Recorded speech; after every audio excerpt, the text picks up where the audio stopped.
Glagol to be. Mala ganica, zar ne? Tako u stvari svi mislimo, a zatim pravimo najveće greške u osnovama engleskog jezika. Glagol to be jeste glagol biti. I on obično ima svoj potvrdni, upitni i negativni oblik kao i svi ostali glagoli u engleskom jeziku. Potvrdni oblik glagola to be izgleda ovako. I am. Ja sam. You are. Ti si. He is. On je. She is. Ona je. It is. Ono je. To je bila jednina. A hajde da vidimo množinu. We are. Mi smo. You are. Vi ste. They are. Oni su. I am Naja. Ili ja sam Naja. You are Denisa. Ti si Denisa. He is Emil. On je Emil. Ili he is Emil. Kada želimo skratiti glagol to be, onda ćemo stavljati apostrof. Na primjer, I am je isto što i am sa apostrofom. You are je isto što i your. He is je isto što i his. Upitni oblik glagola to be izgleda ovako. Lična zamjenica i pomoćni glagoli će zamijeniti mjesto. Šta to znači? Lična zamjenica jeste I, you, he, she, it, we, you, they. Pomoćni glagoli su am, are, is i u množini samo are. Am I? Jesam li ja? Are you? Jesi li ti? Is he? Je li on? Is she? Je li ona? Is it? Je li ono? Are we? Jesmo li mi? Are you? Jeste li vi? Are they? Jesu li oni? Kada koristimo upitni oblik glagola to be, obično odgovaramo sa yes ili no. Na primjer, am I Naja? Jesam li ja Naja? Yes, I am. Da, jesam. Are you Sanela? Jesi li ti Sanela? Yes, you are. Da, ti si. Sanela će odgovoriti za sebe. Yes, I am. Da, ja jesam. Odnosno, ja jesam Sanela. Kada je naš odgovor ipak sa no, onda ćemo pitati Are you Sanela? No, I am not. Jesi li ti Sanela? Ne, ja nisam. Ili ja nisam Sanela. Pa hajde da vidimo i negativni oblik glagola biti ili glagola to be. I am not. Dakle, dodajemo not nakon naših pomoćnih glagola. I am not, ja nisam. You are not, ti nisi. He is not, on nije. She is not, ona nije. It is not, ono nije. Sada množina. We are not, mi nismo. You are not, vi niste. They are not, oni nisu. Kod negativnog oblika glagola to be postoji opcija skraćivanja kao i kod potvrdnog oblika. I am not ili am not sa apostrofom.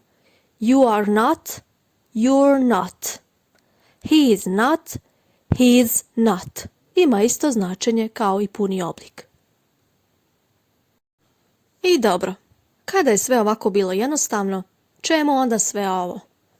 Hajde da vidimo sada greške koje nastupaju kada želimo upotrijebiti glagol biti ili glagol to be.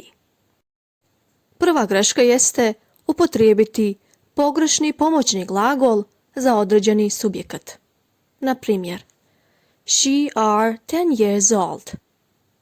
Da li are zajedno ide sa zamjenicom she? No, ne. She is 10 years old.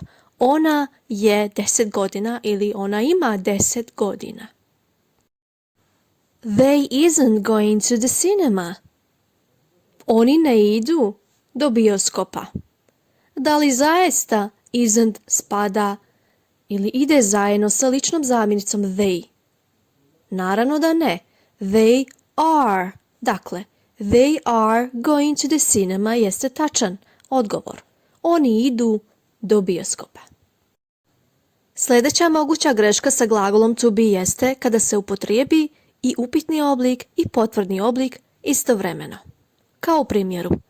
Is Mr. Jones is at the park? Da li Mr. Jones je u parku? Naravno, kad mi ovako prevedemo na našem, to ima logike, ali nema logike kada to gledamo na engleskom jeziku. Zašto? Zato što smo lijepo rekli pravila glagola to be.